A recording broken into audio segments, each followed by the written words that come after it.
पत्रकारों के अलावा और कोई खड़ा नहीं रहेगा। सभी का धन्यवाद। समस्त किसानों, नौजवान साथियों, हमारी माताएं, बहनें, पत्रकार बंधु, पुलिस प्रशासन के लोग, ये जो मुद्दा उठा है टिब्बी एथनॉल फैक्ट्री, हमारे से पत्रकार बहुत बोल रहे, उससे रोजगार मिलेगा जी, उससे फसलें जाएंगी, अनाज जाएगा जी उस फैक्ट्री में, उससे एथनॉल बनेगा, उससे शराब और बियर बनेगी। आप विरोध कर रहे हो जी, विकास का विरोध कर रहे हैं। हमने कहा कि हमारी यहां की लोकल कमेटी है, उन गांव के लोगों को, क्षेत्र के लोगों को ज्ञान प्राप्त हो गया जहां पे फैक्ट्री लगेगी। कह रहे जी फैक्ट्री बहुत जगह लगी हुई है, आप वहां पे विरोध नहीं कर रहे। उनको ज्ञान प्राप्त नहीं है भाई, फैक्ट्री जहां पे लगेगी वहां पे वाटर लेवल खत्म होगा, वहां से गांव उठेंगे, एयर पोल्यूशन होगा, जो हवा का पोल्यूशन होगा वो उस क्षेत्र में फैलेगा, पानी का पोल्यूशन फैलेगा, नीचे अंडरग्राउंड वाटर खींचेंगे और दूसरा पानी दूसरे लेयर पे उस पानी को डाल देंगे। जब हम निकालते हैं, जब ट्यूबवेल चलाते हैं खेत में, तो लाल पानी निकलता है। इस किसान को जो विरोध करना है ये अभी कर लेगा। अगर फैक्ट्री चालू होगी और फिर पानी दिखाते रहना डिब्बे में भर के, टिब्बी में, डोलू में भर के, फिर फैक्ट्री बंद नहीं होनी। आपने देखा है कि जो बियर प्लांट थे पंजाब में, वहां पे किसान धरने पे बैठे हुआ था, वहां पे मोर्चा लगा हुआ था पक्का, और जो आसपास के किसान थे खेत में पानी देते थे तो लाल पानी था उसके, वहां का लाल पानी, अकेला ये गांव नहीं तबाह होता। और ये फैक्ट्री कोई छोटी फैक्ट्री नहीं है, ये 14 फैक्ट्री है, 14 फैक्ट्री। इतनी बड़े प्लांट लग रहा कि पूरे क्षेत्र को बर्बाद कर देगा। हमने ये भी कहा कि हमारी जो कमेटी है, जो भी फैसला कमेटी लेगी, संयुक्त किसान मोर्चा, हमारे जितने लीडर्स हैं वो उस कमेटी के साथ में हैं। उस कमेटी को संतुष्ट करे सरकार। वह कहेगी कि फैक्ट्री नहीं लगेगी तो नहीं लगेगी, वो कहेगी जी हमारा समझौता हो गया, इन कंडीशन पे समझौता हो गया, तो संयुक्त मोर्चा तो नहीं आएगा। उस कमेटी से ही सरकार को बातचीत करनी पड़ेगी। और आज भी जो 13-14 लोगों की कमेटी है वही गई हुई है। और ऐसा नहीं कि फैक्ट्री कोई हवा में लग जाएगी, यहां से तो ये घोषणा कर दो, वहां पे जो धरना चला हुआ है धरने को भी खत्म करो, एक नई पॉलिसी आएगी देश में, वह भी सुन लो। हमारा एक आंदोलन चल रहा था मुजफ्फरनगर में, जो बाबा जग्गा थे वहां पे, जो पकौड़ी वाले हैं, भूरी वाले, उनका एक गुरुद्वारा है देवल मुजफ्फरनगर में, क्योंकि भूरी वालों की वहां पे लंगर सेवा चली बॉर्डर के ऊपर। तो जब वहां पे हाईवे बना तो हाईवे गुरुद्वारों से टच करके बना दिया, उन्होंने सड़क को तिरछा कर दिया ऐसे। और गुरुद्वारे के बाहर पहले बहुत पार्किंग थी, 24 घंटे वहां लंगर चलता था। और फिर गुरुद्वारों का जो ग्रंथ साहब जहां पर रहते हैं उसको भी कहले जी बस हमने ये तो छोड़ दिया, लेकिन गुरुद्वारे का कुछ हिस्सा जाएगा। हमने पकड़ ली बात, हमने कहा भाई रास्ता तिरछा करा। अब यह तो इस सड़क को बंद करवा दी, हमने धरना चला वहां पे 4 महीने। हमने कहा कि यह धरना लंबा चलेगा और ये अप्रैल मई तक जाएगा, 2026 तक। हमने धरना ठुआ दिया। एक नई पॉलिसी है भाई धरने की, धरना ठुआया, झंडा गाड़ दिया। 265 मीटर जगह पे ये समझौता हमने कहा अपनी पॉलिसी में कि ये पिलर पे पुल बना दो, यहां पे झंडा यहां पे भी लगा दिया और झंडा 265 पे वहां पे भी लगा दिया, और धरना चल रहा, खत्म करवाया। और अब अपने आप सरकार ने बातचीत करके वो पिलर पे पुल तय कर दिया, गुरुद्वारा बराबर में रहेगा, इतनी लंबी पार्किंग होगी, जितनी बड़ा ये सेट है ऊंचा पूरा बनेगा, पूरी पार्किंग, लंगर भंडारे खूब चलेंगे गुरुद्वारे के वहां पे। बाबा भी खुश, हमारा गुरुद्वारा भी बचा और धरना लंबा देना ही नहीं पड़ा। तो यहां पे भी धरना खत्म करके ये कहो कि 1 किलोमीटर के क्षेत्र में अगर फैक्ट्री में कोई ट्रक माल लेकर आएगा, वो ट्रक वापसी नहीं जाएगा। 4 ट्रकों के 4 फोड़ने हैं बस। भाई हथियार तो बता ही दिया टैंक को, यहां के कप्तान ने कह तो दिया कि टैंक तो हथियार है। यहां से घोषणा कर दो 1 किलोमीटर के क्षेत्र में धारा लगाते थे ये, अब तो धारा कोई सी और लगी नहीं तो 144 की धारा लगाते थे ये। तरह से अपनी पुराने वाली इलाकों, नई वाली तो पढ़ाई पढ़ाओ ना करो। हम लगावे भाई 288, किसान की धारा है 288,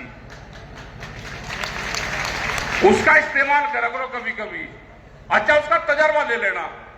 यहां से लगाओ कि 1 किलोमीटर के क्षेत्र में वह धारा लगी हुई है, कोई भी ट्रक सामान लेकर आएगा तो बाहर नहीं जाएगा, कोई ट्रक वाला सामान लेकर आएगा ही नहीं।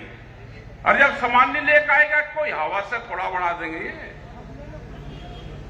हवा से फैक्ट्री नहीं बनती, फैक्ट्री तो समझौते से बनती है, और समझौता होना नहीं तो फैक्ट्री बननी नहीं है। व्यापारी है कहीं और जाकर लगा। अपने संगठन को मजबूत रखो, संयुक्त मोर्चा यहां की कमेटी के साथ में है, और अपने जो दूसरे और प्रोग्राम भी है वे भी करते रहो। अभी आने वाले टाइम पे तो बीज कानून आ रहा है, उसके लिए बहुत बड़ी लड़ाई लड़नी पड़ेगी। बड़ा कानून आ रहा 4-5, उसमें ऐसे पॉलिसी दे रखी कि अगर खेत खराब हो गया तो कंपनी जवाबदेही नहीं है, उसका कोई मुआवजा नहीं देगी। बाहर की कंपनी रहेगी, उसका बीज का भाव कितना भी कर लो कोई कंट्रोल नहीं है। उसमें एक दे रखा कि केंद्र सरकार के अधीन ही वे कंपनियां रहेगी, स्टेट गवर्नमेंट को कोई पावर है ही नहीं, तो किसान तो बर्बाद ही होगा। सीड बिल रखा हुआ है, बीज कानून है 2026, दूसरा बिजली अमेंडमेंट बिल रखा हुआ है। तो सरकार बहुत सी चीजें लेके आना चाह रही, और भी ये जमीनों को छीनना चाहते हैं। हाईवे की सब जमीन व्यापारी ने खरीद ली, क्योंकि जो उसके अंदर क्लोज था, एक क्लोज हटाया इन्होंने।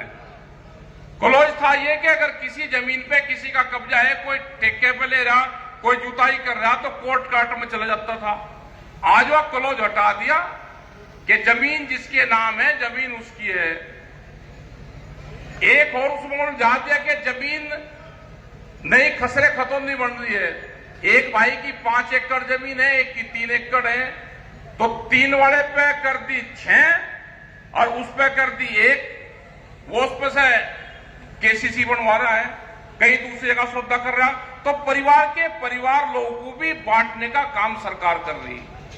ये इत्तेफाक नहीं हो सकता, ये प्लानिंग है कि किसान इकट्ठा ना रहे। तो अपने भाई संगठन को मजबूत करो, एसकेएम को मजबूत करो, और जहां पे इस तरह के संघर्ष हो वहां पे सब लोग आओ। आप यहां पे भी बड़ी तादाद में लोग आए, टेंशन लेने की जरूरत नहीं है। यूपी के लोग भी पता है कि जिस तरह से यहां पे मोर्चे लिए, दीवारें तोड़ी, तो बड़े खुश हैं लोग।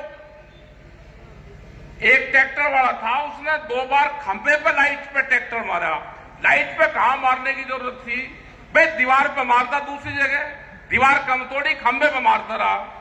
कौन सा था वो भी यही बैठा होगा कहीं ना कहीं। और यहाँ के डीएम ने कह दिया, यहाँ के जो डीसी है उसने कह दिया कि जी ट्रैक्टर तो हथियार है।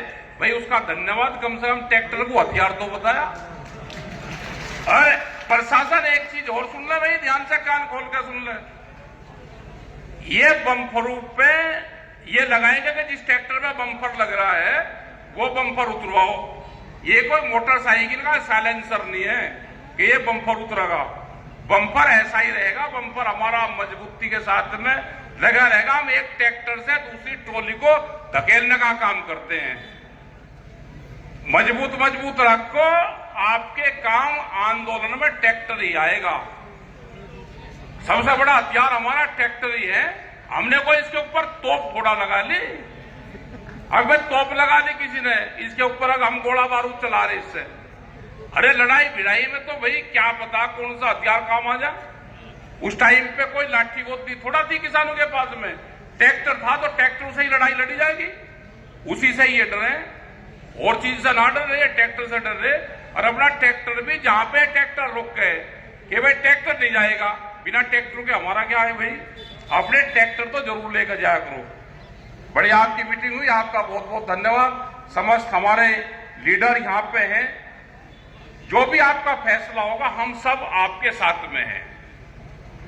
अब फैसला करना है, आपको फैसला करना है हमारे विधायक जी को, यहाँ की जो कमेटी है वही फैसला करोगे आप।